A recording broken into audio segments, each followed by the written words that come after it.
कि आपने इतने थोड़े वक्त पे ये जलसे को ऑर्गेनाइज किया और माशाअल्लाह लियाकत बाग में इस तरह का जलसा, इस तरह की रौनक, मैं आप सबको, आपको भी, मेरी बहनों को भी, नौजवानों को भी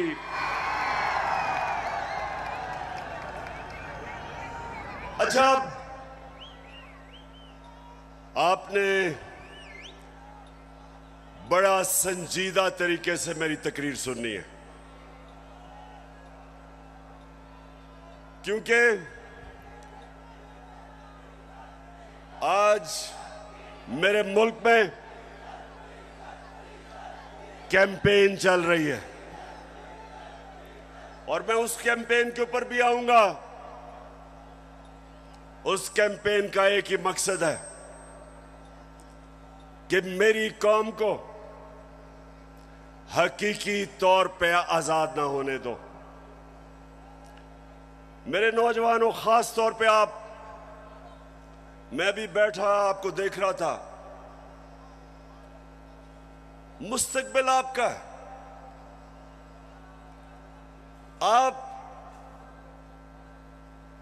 आपने ये फैसला करना है कि क्या हमने उस पाकिस्तान में बड़ा होना है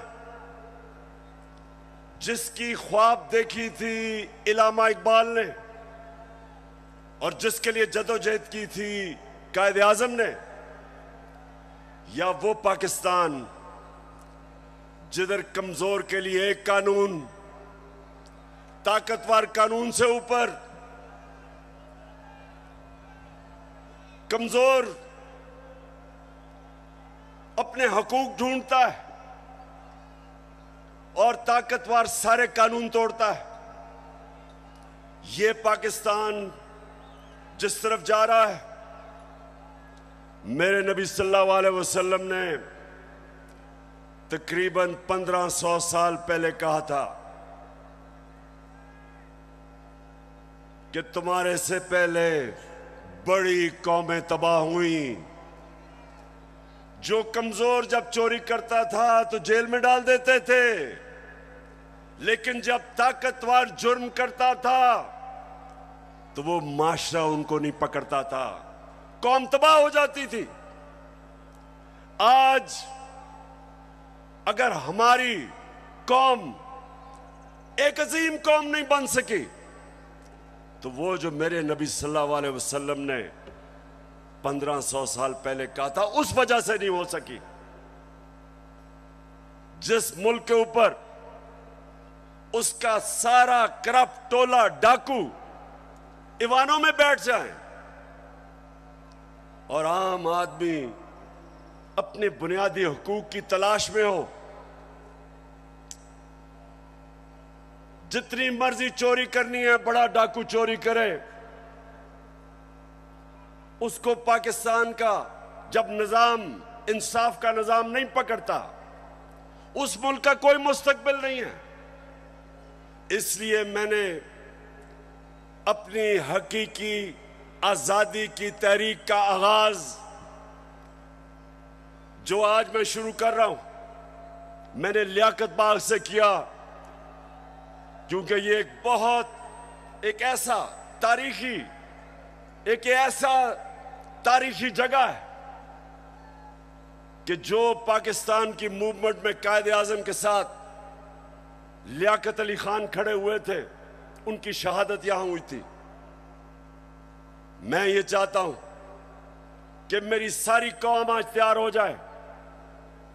जिस जदोजहद के लिए मैं आज आपको निकालने आया हूं, क्योंकि ये आपके मुस्तकबिल का मसला है। इमरान खान का तो अल्लाह सब दे चुका है, वो तो उसका बार बार शुक्र अदा करता है कि जाती तौर पे तो अल्लाह ने बड़े करम किए मेरे पे, लेकिन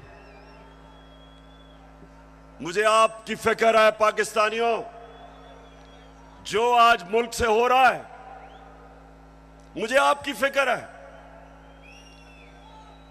चोर डाकू जब मुल्क की क़यादत पे बैठे हो और यहां ताकत में वो लोग हों जो जाती मफादात के लिए और अपनी अना के लिए मुल्क के मुस्तकबिल को तबाह करते हैं, इनको सिर्फ अवाम की ताकत शिकस्त दे सकती है।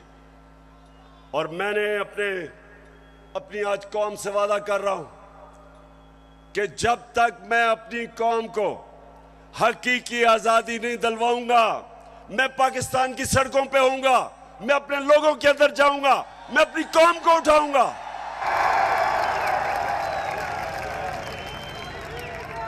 क्यों? नौजवानों सुनो, क्यों इमरान खान को हटाने की जरूरत पड़ी? क्यों बैरूनी साजिश, क्यों बैरूनी साजिश से इमरान खान को हटाया गया? जरा सुने, वजह क्या थी? क्या इमरान खान मुल्क के पैसे चोरी करके बाहर बड़े बड़े महल्लात खरीद रहा था? क्या ये मुल्क के पैसे मनी लॉन्ड्रिंग कर रहा था? क्या लोगों की जमीनें चोरी कर रहा था, कब्जे कर रहा था, फैक्ट्रियां बना रहा था? मैंने जितनी देर क़यादत की, इससे कम टाइम पे, जब नवाज शरीफ 1990 में आया था, 17 फैक्ट्रियां बना चुका था। 17 फैक्ट्रियां बना चुका था। मैं सिर्फ क्यों निकाला नवाज शरीफ को? क्यों निकाला? क्योंकि उसने चोरी की थी। लेकिन इमरान खान की रिजीम चेंज क्यों की गई? क्योंकि वो अमेरिका की नौकरी नहीं करना चाहता था। वो एक आजाद फॉरेन पॉलिसी बनाना चाहता था, जिसका मेरी बहनों और नौजवानों समझो आजाद फॉरेन पॉलिसी क्या होती है। वो फॉरेन पॉलिसी होती है जो अपने अवाम की बेहतरी के लिए होती है, जो फॉरेन पॉलिसी दूसरे मुल्कों के मफादात की हिफाजत करने के लिए होती है और अपने लोगों को दूसरों के लिए कुर्बान करने के लिए होती है। उस फॉरेन पॉलिसी के खिलाफ में आया था। मैं ये नहीं चाहता था कि अमेरिका की जंग में मेरी कौम जाए और 80,000 मेरे लोग उस जंग के अंदर कुर्बान हो अमेरिका के लिए।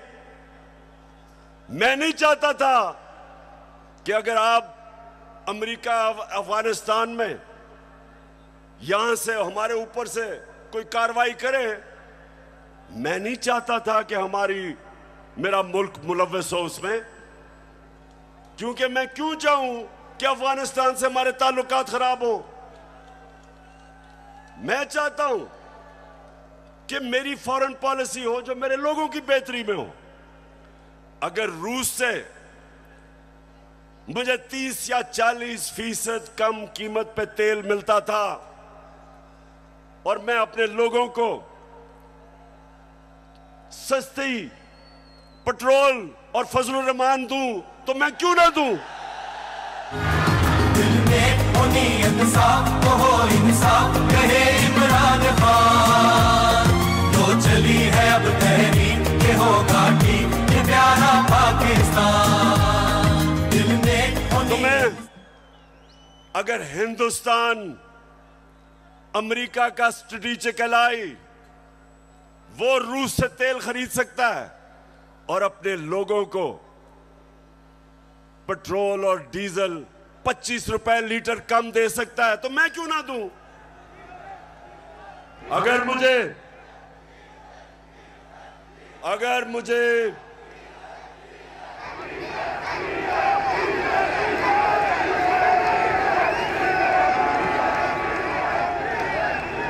सुने नौजवानों, ये जरूरी है सुनना। देखें, अब आप समझ जाए, आजाद फॉरेन पॉलिसी है हिंदुस्तान की। उनका मुल्क सारे फैसले करता है अपने लोगों की बेहतरी के लिए। हमारे यहां जो गुलाम बैठे हुए थे, फैसले करते हैं दूसरे मुल्क के लिए, अपने लोगों को कुर्बान करते हैं। हम दूसरों की जंगों में शामिल होके अपने मुल्क की तबाही करते हैं। सबसे ज्यादा जो लोग बात नहीं करते, अमेरिका की जंग में जो कबायली इलाके के लोगों से जो जुल्म हुआ, जिस तरह सारा कबायली इलाका उजड़ा, 400 ड्रोन अटैक हुए, औरतें बच्चे मारे गए, उनकी जंग की वजह से 35 लाख कबायली इलाके के लोग नकल मकानी कर गए। कौन जिम्मेदार है? सिर्फ इसलिए कि यहां थोड़े साहिब इख्तिदार बैठे हुए थे जिनको थोड़े डॉलर मिलने थे, जिन्होंने थोड़े से डॉलरों के लिए अपने मुल्क को वो नुकसान पहुंचाया जो अभी भी कबायली इलाका नहीं उस नुकसान से बचा। दूसरी चीज, मैं हमेशा कहता था कि अफगानिस्तान में जो अमेरिका गया है, इसका कोई मिलिट्री हल नहीं है, डायलॉग से मसला हल होगा। और यह पसंद नहीं था उनको। और आखिर में मैंने, जब वो अमेरिका वहां से गया, तो उनके भी लोगों ने कहा कि जो मैं कहता था ठीक, लेकिन उनको पसंद नहीं है। उनको आदत पड़ी हुई थी शहबाज शरीफ जैसे गुलामों की और नवाज शरीफ जो सदर ओबामा के सामने पर्ची पढ़ के थैंक यू कहता था।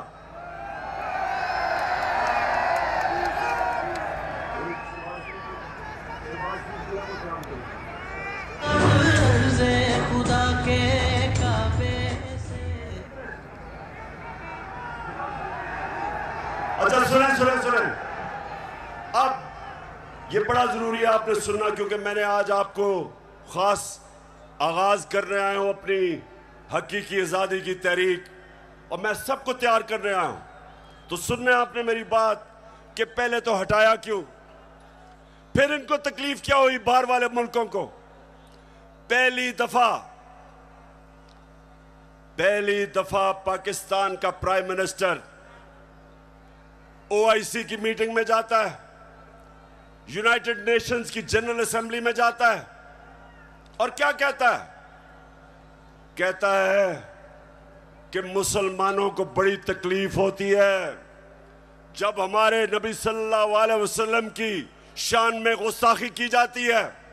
आजादी राय की आड़ लेके सारे फोरम के ऊपर पहली दफा, बल्कि पाकिस्तान के लीडर ही नहीं, दुनिया में भी किसी मुसलमान लीडर ने यह बात नहीं की। और उसकी वजह से मुझे सबसे बड़ा फख्र यह है कि पहली दफा 2 मगरबी लीडर्स, रूस के प्रेसिडेंट पुतिन और कनाडा का जस्टिन ट्रूडो प्राइम मिनिस्टर, दोनों ने स्टेटमेंट दी कि आप आजादी राय की आड़ लेके हमारे नबी सल्लल्लाहु अलैहि वसल्लम की शान में गुस्ताखी नहीं कर सकते। यह कभी पहले नहीं हुआ। और 15 मार्च, जो मुझे सबसे ज्यादा फख्र है, आप अगर मेरे से पूछे ना कि 3.5 साल में किस चीज में सबसे ज्यादा फख्र हुआ, 15 मार्च यूनाइटेड नेशंस ने फैसला किया कि एंटी इस्लामोफोबिक डे बनाया जाएगा यूनाइटेड नेशंस में।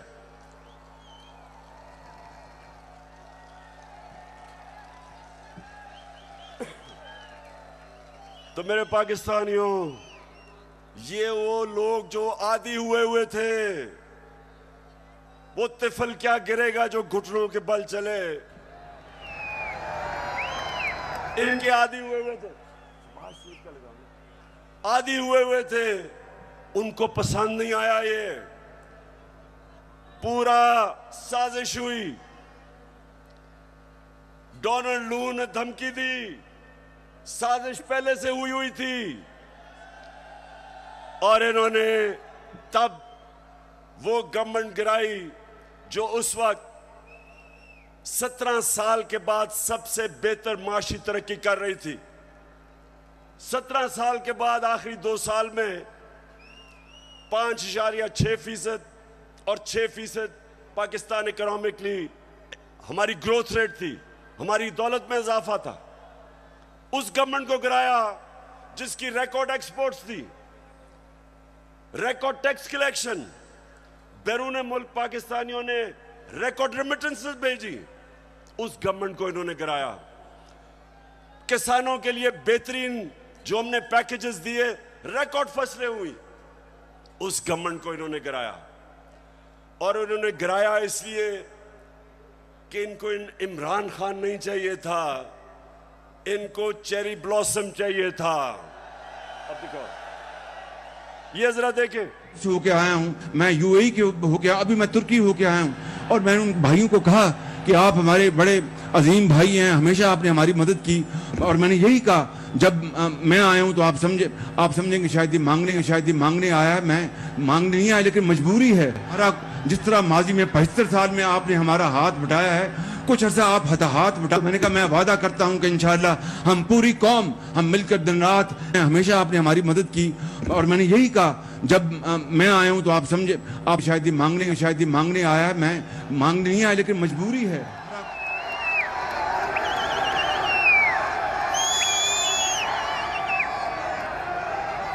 तो मेरे नौजवानों, मैं इसलिए आपके पास आया हूं, मैं भी मांगने नहीं आया, मैं आपको तैयार करवाने आया हूं कि अगर इस वक्त मेरी कौम खड़ी नहीं होगी, इस तरह के लोगों की गुलामी करेंगे जो कहता है कि जी हम तो भिखारी हैं, बेगर्स आर नॉट चूजर्स। तो मैं, अब सुने जरा मेरी बात, मैं अगली बात करना चाहता हूं। देखिए, पाकिस्तान में जब ये आए, अब मैं सिर्फ बताना चाहता हूं कि लोगों से हुआ क्या 4 महीने में। मुझे जितने लोगों ने बताया कि जब उनके पास बिजली के बिल आए, कौम के ऊपर गुजरी क्या है, कि किस तरह उनको समझ नहीं आ रही, आम सफेद पोश लोगों को, कि बिजली के बिल दें, बच्चों की फीस दें, खाना दें। बिजली जो हमारे जमाने में 18 रुपए यूनिट था, मैंने 5 रुपए यूनिट सब्सिडी दिलवाई कि कम करो, वो आज 36 रुपए यूनिट है, दुगनी हो चुकी है। आज हमारी इंडस्ट्री जो सबसे तेजी से लार्ज स्केल मैन्युफैक्चरिंग तेजी से जो बढ़ रही थी, दौलत में इजाफा हो रहा था, सारे बर्रे सगीर में सबसे ज्यादा रोजगार पाकिस्तान में था वर्ल्ड बैंक के मुताबिक। तो इन्होंने जो महंगाई की है, बिजली की कीमतें बढ़ाई हैं, पेट्रोल और फजलुर रहमान की जो कीमत बढ़ाई है, उससे आप समझते कि कितना नुकसान हुआ है। इंडस्ट्री, हमारी इंडस्ट्री को नुकसान, बेरोजगारी बढ़ रही है। हमारा तो यहां नौजवान आबादी है, अगर हम रोजगार नहीं देंगे, ये लोग किधर जाएंगे? कितने लोग मुल्क से बाहर जा सकते हैं? तो ये जो मैं आज आपके पास सिर्फ अब आपको बताऊं कि इन्होंने जो सारे चोरों के टोला ने मिलके कि जी बहुत महंगाई कर दी इमरान खान ने, मैं ये जरा आप सिर्फ थोड़ा आराम से सुने कि इन्होंने किया क्या है। पहले मैं आता हूं ताकि आपको पता है, हमने हमजा कुकड़ी को शिकस्त दी, और आपको पता है उसका मुर्गी का कारोबार है। तो जब हम आए थे, मुर्गी का गोश्त केजी जो बिक रहा था, ये हमारे दौर में साल पहले 160 रुपए केजी, आज पहुंच गया 270 रुपए केजी। पेट्रोल एक साल पहले 120 रुपए लीटर, आज पहुंच गया 234 रुपए लीटर। प्याज मैं इसलिए कह रहा हूं क्योंकि आम आदमी प्याज खाता है। साल पहले 44 रुपए, आज 86 रुपए, 86 रुपए केजी एक साल के अंदर। अंडे दर्जन हमारे जमाने में 155 रुपए, आज 211 रुपए। चावल साल पहले 95 रुपए, आज 121 रुपए। दाल माश आम आदमी खाता है, साल पहले 240 रुपए, आज 366 रुपए। चक्की का आटा साल पहले 70 रुपए केजी और आज 105 रुपए केजी। ये खाने पीने की आम आदमी की मैं चीजें बता रहा हूं, मैं पैसे वालों का हालात नहीं बता रहा, मैं अपने आम पाकिस्तानियों का बता रहा हूं। मसरूर की दाल साल पहले 157 रुपए केजी और आज 330 रुपए केजी। ये सुनते रहे, ये महंगाई कम करने आए थे। घी साल पहले 850 रुपए, आज 1420 रुपए।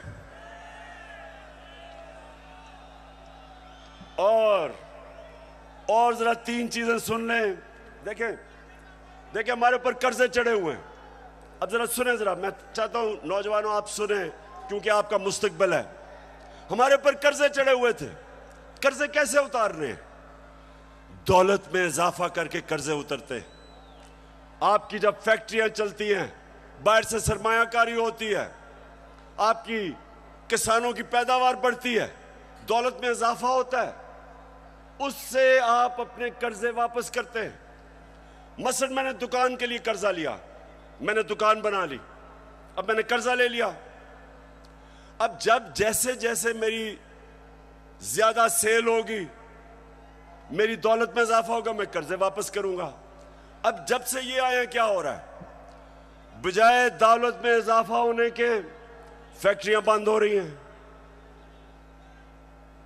इन्होंने बिजली की कीमत उधर पहुंचा दी और गैस की।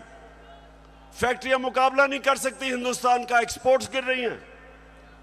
एक्सपोर्ट्स हमारे जिस महीने हम छोड़ के गए थे, एक्सपोर्ट्स 3.1 अरब डॉलर था, आज एक्सपोर्ट्स इस महीने 2.2 अरब डॉलर, जो 3.1 अरब डॉलर से एक्सपोर्ट नीचे आ गई 2.2 अरब डॉलर पे। रिमिटेंस जो बैरून मुल्क पाकिस्तानी पैसा भेजते हैं, हमारे आखिरी महीने में 3.1 अरब डॉलर, वो नीचे आके 2.5 अरब डॉलर पे आ गई। मतलब कि दौलत में इजाफा नहीं हो रहा, कर्जे बढ़ते जा रहे हैं। इनके पास हल क्या है? आर्मी चीफ से टेलीफोन करवा रहे हैं सऊदी अरेबिया को कि जी पैसे दे दो, क्योंकि इनको तो सारे समझते हैं कि चोर है ये, इनको तो पैसे कोई नहीं देता। तो आर्मी चीफ अमेरिका को कभी टेलीफोन कर रहा है, कभी यूएई को कर रहा है, कभी सऊदी को कि जी पैसे दे दो। तो इससे क्या होगा? वो तो कर्जे देंगे, कर्जे बढ़ते जा रहे हैं। कर्जे वापस कैसे कर रहे हैं? दौलत में तो इजाफा नहीं हो रहा। और इसलिए मेरे पाकिस्तानियों, इसलिए मैं इनको कहता हूं कि एक ही तरीका है इस मुल्क को इस दलदल में जो घुसा रहे हैं निकालने का, और वो है साफ और शफाफ इलेक्शन। एक ही रास्ता। लेकिन ये सारे खौफजदा, इन्होंने जब हुकूमत गिराई, नौजवानों सुनो, हुकूमत जब गिरवाई, इनका ख्याल था पार्टी का जनाजा निकल गया। उसके बाद जब पब्लिक सड़कों पे आ गई, इन्होंने 25 मई को हमारे ऊपर जुल्म किया दहशत फैलाने के लिए। उसके बाद 17 जुलाई को बाय इलेक्शन हुआ पंजाब का, हमजा कुकड़ी फारग हो गया, हम जीत गए। तो जब 17 जुलाई धांधली के बावजूद ये जो इन्होंने चीफ इलेक्शन कमिश्नर बैठाया हुआ है, इसने पूरी खिदमत की मरियम की और हमजा की, पूरी कोशिश की, धांधली की, इंतजामिया इनके साथ, पुलिस इनके साथ। उसके बावजूद पाकिस्तानी कौम, पंजाब के लोग इतनी तादाद में निकले कि इलेक्शन हार गए धांधली के बावजूद। उसके बाद इनको और खौफ आ गया। उसके बाद इन्होंने एक और प्लान लेके आए। इन्होंने कहा अगर हम अब इलेक्शन करवाएंगे तो ये तो 2/3 अक्सरियत ले जाएगी तहरीक इंसाफ। डर गए, खौफजदा हो गए।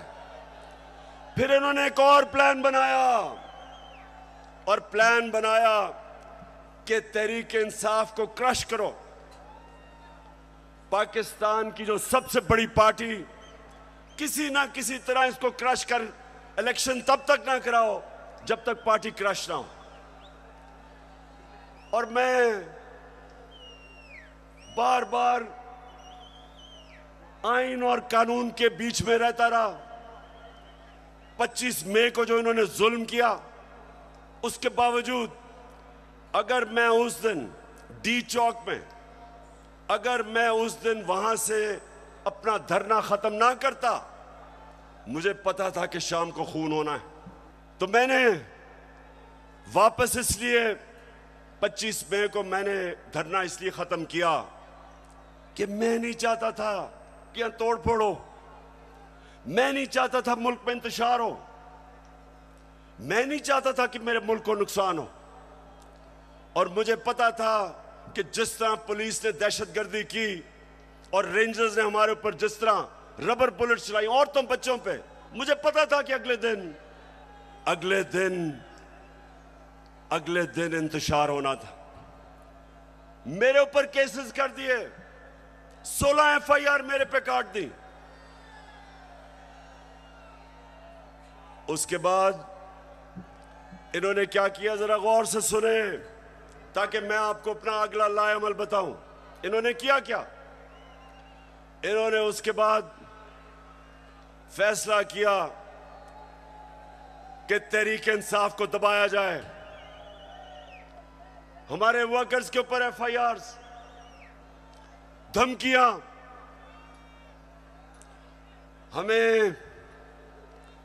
हमें यह कहा गया कि जनाब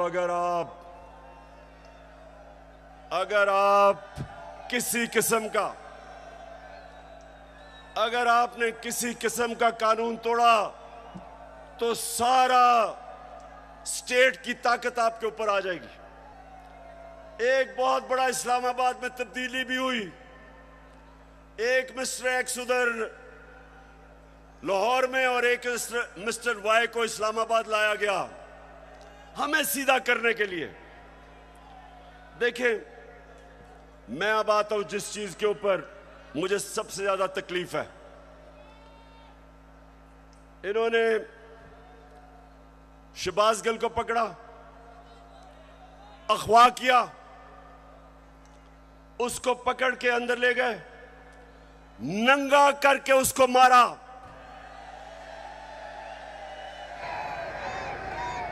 दो तीन दिन तक मुझे तो पता नहीं चला। जब मेरे वकील मिलने गए, उन्होंने मुझे आके बताया कि उन्होंने उसका क्या हशर किया। अब शहबाज गिल, जरा मैं सारे पाकिस्तानियों का था, जरा गौर से मेरी बात सुने। वो एक प्रोफेसर है, वो अमेरिका में कॉलेज में पढ़ाता है। वो अपने मुल्क के लिए आया कि यहां वो भी एक नए पाकिस्तान के लिए जद्दोजहद करेगा। उसका कितना बड़ा जुर्म था, कितना बड़ा जुर्म था कि पहले उसको उठा के उसकी गाड़ी का शीशा तोड़ा, उसको उठा के ले गए। उसके ड्राइवर की बीवी को उठा लिया, 10 महीने की बेटी उसको ले गए और उसको नंगा करके इन्होंने उसको मारा, उसकी तस्वीरें बनाई। जब वो ज़हनी तौर पे जब वो डिस्टर्ब हुआ तो उसकी तस्वीरें बनाई। मैं वो लोग जिन्होंने ये किया, मैं उन सारों को आज उनसे मुखातिब हूं कि आप सोचें कि आपसे ये होगा, कभी हुआ तो आपके और आपकी फैमिली के ऊपर क्या गुजरेगी। सोचें, एक इंसान की आप डिग्निटी खत्म कर रहे हैं, उसको जानवर भी इस तरह की हरकतें नहीं करते। अल्लाह कुरान में कहता है कि मैंने इंसान को वो सलाहियत दी है कि फरिश्तों से भी ऊपर बना दिया, लेकिन साथ वो ये भी कहता है कि जब इंसान गिरता है वो जानवरों से भी नीचे चला जाता है। ये जो इन्होंने किया है ये जानवरों से भी नीचे चले गए हैं। फिर झूठ बोला जाता है, सारे डरे हुए होते हैं, सुपरिटेंडेंट सच नहीं बताते कि उसके ऊपर तशद्दुद हुआ, छुपाने की कोशिश की जाती है। और मुझे जो अफसोस हुआ कि मैजिस्ट्रेट ज़ेबा, जब आपके सामने एक आदमी आया और तशद्दुद पुलिस कर चुकी थी उस पर, क्या आपको वापस पुलिस के पास उसको भेजना चाहिए था? आपको तफ्तीश नहीं करनी चाहिए थी? ये आपको इंसाफ का तकाजा था कि जब एक आपको नजर आ रहा था कि वो बिल्कुल टूट चुका था, जो उन्होंने उसे जुल्म किया था, उसके बावजूद वापस भेज दिया पुलिस के पास, और फिर कहते हैं जी किसी को तौहीन हो गई। ये आप जो इतना बड़ा रुतबा है जज का, उससे आप इंसाफ नहीं कर रहे। और जो आईजी और डीआईजी इस्लामाबाद, इनके ऊपर, दोनों के ऊपर केसेस हमने दर्ज करवाए हैं, आप इनके ऊपर एफआईआर कटवाई है। और मैं सारी अपनी कौम को कहता हूं कि ये आजाद मुल्कों में ऐसी चीजें नहीं होती। सिर्फ गुलाम मुल्कों में, जिधर आपके हकूक नहीं होते, जिधर इंसाफ नहीं होता, जिधर आइन की और कानून की बालादस्ती नहीं होती, उन कौमों में ये होता है। वहां लोग गुलाम होते हैं, वो कभी ऊपर नहीं आ सकते। जिस कौम के अंदर इंसाफ नहीं होता वो कभी ऊपर नहीं आती। नबी सल्लल्लाहु अलैहि वसल्लम ने मदीना में लोगों को इंसाफ दे के आजाद कर दिया था। उन्होंने सबको कानून के सामने एक बराबर खड़ा कर दिया था। कोई ताकतवर किसी कमजोर पे जुल्म नहीं कर सकता था, इसलिए वो आजाद हो गए थे। इसके मुकाबले में बहरहाल अगर उसने कुछ कहा तो उसके पास अदालत में जाए, कानून बने हुए हैं। लेकिन नंगा करके किसी के ऊपर तशद्दुद करना, ये किसी भी इंसानी माशरे में नहीं होता। ये सिर्फ जानवरों के माशरे में, बल्कि वो भी मैं कहूंगा कि ऐसे नहीं होता। अच्छा, अब जो इनकी गेम है, इनकी गेम ये है कि ये शहबाज गिल को मिसाल बनाई जाए। ARY जो कि हमारा मौकफ, तहरीक इंसाफ का मौकफ पेश करता था, जो पाकिस्तान की नंबर 1 चैनल बन चुकी थी, उसको सिर्फ इसलिए बंद किया गया कि जनाब किसी तरह तहरीक इंसाफ का मौकफ ना पेश किया जाए। पैमरा को इस्तेमाल, अब पैमरा भी आ गया। पैमरा कहता है कि जनाब इमरान खान की लाइव तकरीर नहीं हो सकती। क्या जुर्म किया इमरान खान ने? जुर्म ये किया है, सिर्फ जुर्म एक है कि वो कभी चोरों के टोले को तस्लीम नहीं करेगा। ये जुर्म है उसका। ज़माने के अंदाज बदले गए। उसके बाद सोशल मीडिया, उनके बच्चों को पकड़ पकड़ के धमकियां दी जाती है। मीडिया की कोई बात करे उनको धमकी दी जाती है।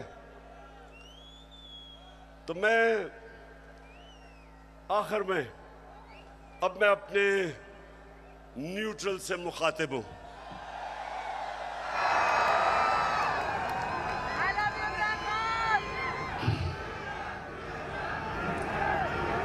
मैं सबसे पहले आपको यह बताना चाहता हूं, वो वाले जो 4 लोगों की स्टेटमेंट है ना,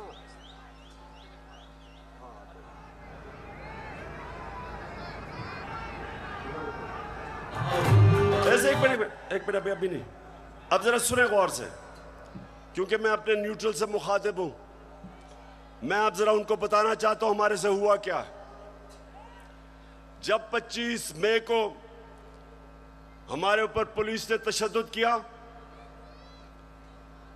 तो पुलिस के अंदर से मुझे बताया गया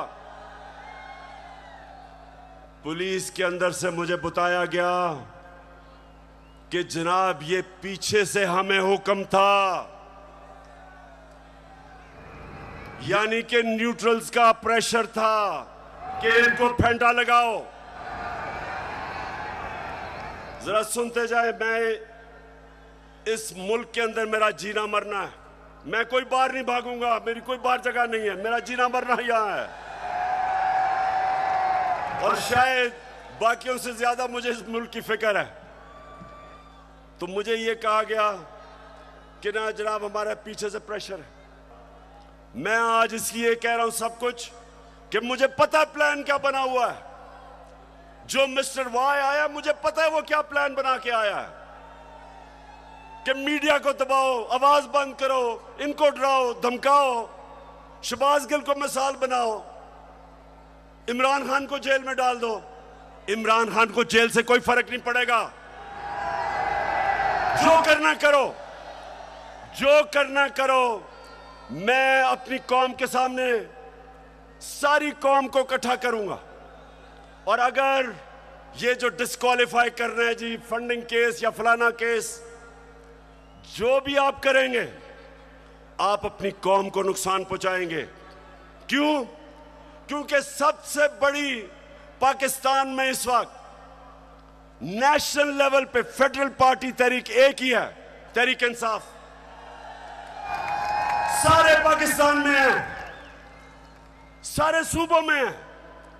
ये मुल्क को इकट्ठा रख सकती है कभी। और अगर आप इसी पार्टी को दीवार से लगा देंगे जो आप इस वक्त प्लान बना हुआ है, मैं आपको यकीन दिला रहा हूं कि यहां श्रीलंका वाला हाल होने वाला है। अभी तो हम आइन और कानून के बीच में चल रहे हैं, लेकिन जब एक पॉलिटिकल पार्टी हट जाएगी रास्ते से, तो जो हालात है पाकिस्तान में, कौन रोकेगा पब्लिक को? 22 करोड़ लोग हैं। श्रीलंका तो 2 करोड़ से थोड़ी सी ज्यादा उनकी पूरी आवाम है। यहां तो 22 करोड़ पाकिस्तानी है। जो हालात है, अगर इसमें आप पॉलिटिकल पार्टी को खत्म करके इन चोरों को ऊपर मुसल्लत करेंगे, नुकसान तो मुल्क है। और मैं इसलिए आखिर में कहता हूं कि इस मुल्क के पास सिर्फ एक रास्ता है, और वो रास्ता है साफ और शफाफ इलेक्शंस का। ये जो बाकी तरीके इख्तियार किए जा रहे हैं, एक वो सेटअप, एक जिनके पास पब्लिक में निकल नहीं सकते, जलसा वो नहीं कर सकते, उन लोगों को अगर, और 30 साल से जो चोरी कर रहे हैं, अगर आप समझते हैं कि ये कौम उनको एक्सेप्ट कर जाएगी, कौम भी नहीं एक्सेप्ट करेगी, कोई भी इन्हें एक्सेप्ट नहीं करेगा, ना बाहर इनकी क्रेडिबिलिटी, ना पाकिस्तान में। और आगे हमारे मुल्क के हालात बिगड़ते जाएंगे। ये कर्जे लेके और समझना कि जी मुल्क चलना शुरू हो गया, क्योंकि कई मुल्कों ने कर्जे दिए। ये कैंसर का इलाज डिस्प्रिन से हो रहा है। कर्जे बढ़ते जा रहे हैं, कर्जे का बोझ बढ़ता जा रहा है। ये इस तरह मुल्क नहीं चलेगा।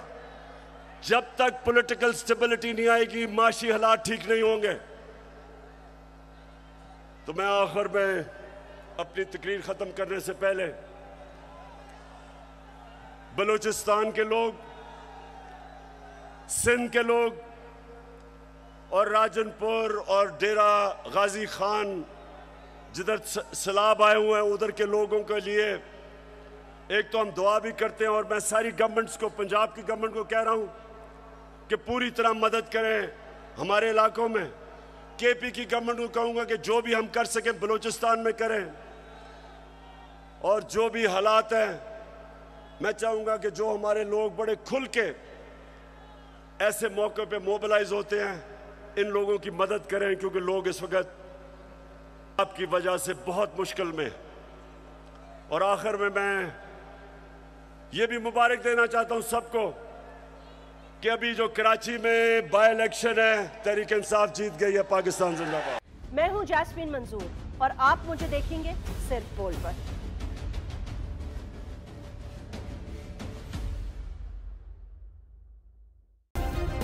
सब्सक्राइब करें और बेल दबाएं ताकि कोई खबर रह न जाए।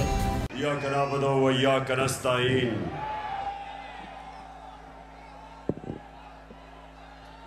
मैं सबसे पहले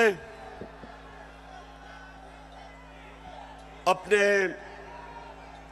पिंडी के एमएनएज, मेरे एमपीज, मैं आप सबको मुबारक देता हूं, खराज तहसीन पेश करता हूं कि आपने इतने थोड़े वक्त पे ये जलसे को ऑर्गेनाइज किया, और माशाअल्लाह लियाकत बाग में इस तरह का जलसा, इस तरह की रौनक, मैं आप सबको, आपको भी, मेरी बहनों को भी, नौजवानों को भी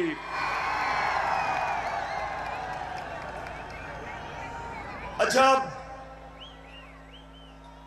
आपने बड़ा संजीदा तरीके से मेरी तकरीर सुननी है, क्योंकि आज मेरे मुल्क में कैंपेन चल रही है, और मैं उस कैंपेन के ऊपर भी आऊंगा। उस कैंपेन का एक ही मकसद है कि मेरी कौम को हकीकी तौर पे आजाद ना होने दो। मेरे नौजवानों, खास तौर पे आप, मैं भी बैठा आपको देख रहा था, मुस्तकबिल आपका,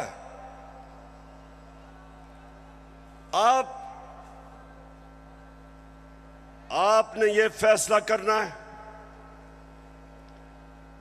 कि क्या हमने उस पाकिस्तान में बड़ा होना है जिसकी ख्वाब देखी थी इल्लामा इकबाल ने, और जिसके लिए जदोजहद की थी कायदे आजम ने, या वो पाकिस्तान जिधर कमजोर के लिए एक कानून, ताकतवर कानून से ऊपर कमजोर अपने हकूक ढूंढता है और ताकतवर सारे कानून तोड़ता है। ये पाकिस्तान जिस तरफ जा रहा है, मेरे नबी सल्लल्लाहु अलैहि वसल्लम ने तकरीबन 1500 साल पहले कहा था कि तुम्हारे से पहले बड़ी कौमें तबाह हुई। जो कमजोर जब चोरी करता था तो जेल में डाल देते थे, लेकिन जब ताकतवर जुर्म करता था तो वो माशरा उनको नहीं पकड़ता था, कौम तबाह हो जाती थी।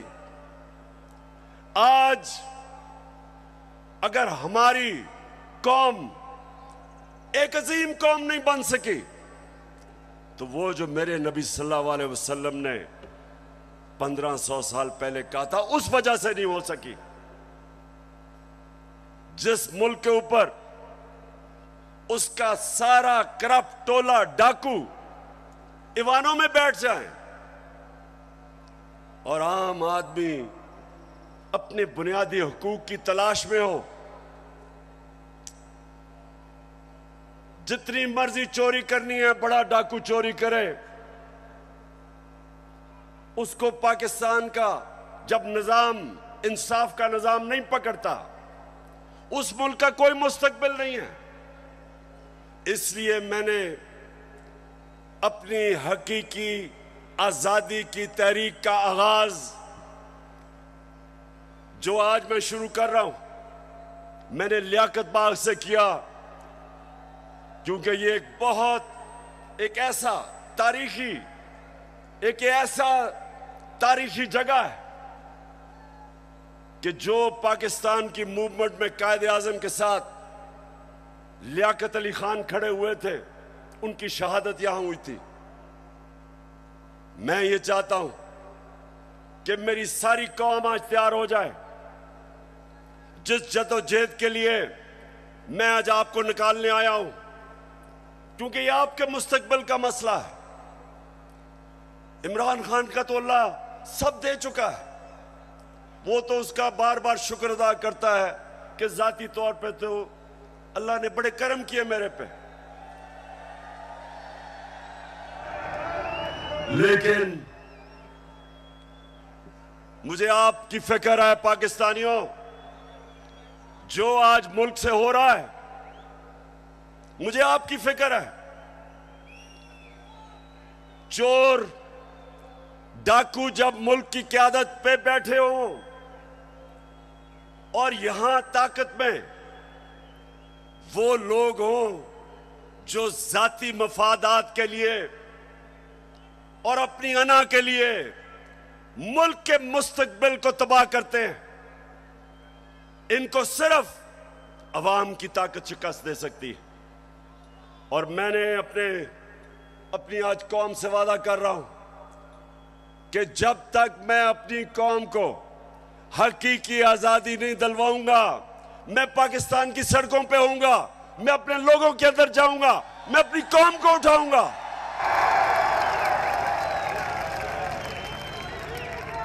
क्यों? नौजवानों सुनो, क्यों इमरान खान को हटाने की जरूरत पड़ी? क्यों बैरूनी साजिश, बैरूनी साजिश से इमरान खान को हटाया गया? जरा सुने, वजह क्या थी? क्या इमरान खान मुल्क के पैसे चोरी करके बाहर बड़े बड़े महल्लात खरीद रहा था? क्या ये मुल्क के पैसे मनी लॉन्ड्रिंग कर रहा था? क्या लोगों की जमीनें चोरी कर रहा था, कब्जे कर रहा था, फैक्ट्रियां बना रहा था? मैंने जितनी देर क़यादत की, इससे कम टाइम पे, जब नवाज शरीफ 1990 में आया था, 17 फैक्ट्रियां बना चुका था। 17 फैक्ट्रियां बना चुका था। मैं सिर्फ क्यों निकाला नवाज शरीफ को? क्यों निकाला? क्योंकि उसने चोरी की थी। लेकिन इमरान खान की रिजीम चेंज क्यों की गई? क्योंकि वो अमेरिका की नौकरी नहीं करना चाहता था। वो एक आजाद फॉरेन पॉलिसी बनाना चाहता था, जिसका मेरी बहनों और नौजवानों समझो आजाद फॉरेन पॉलिसी क्या होती है। वो फॉरेन पॉलिसी होती है जो अपने अवाम की बेहतरी के लिए होती है।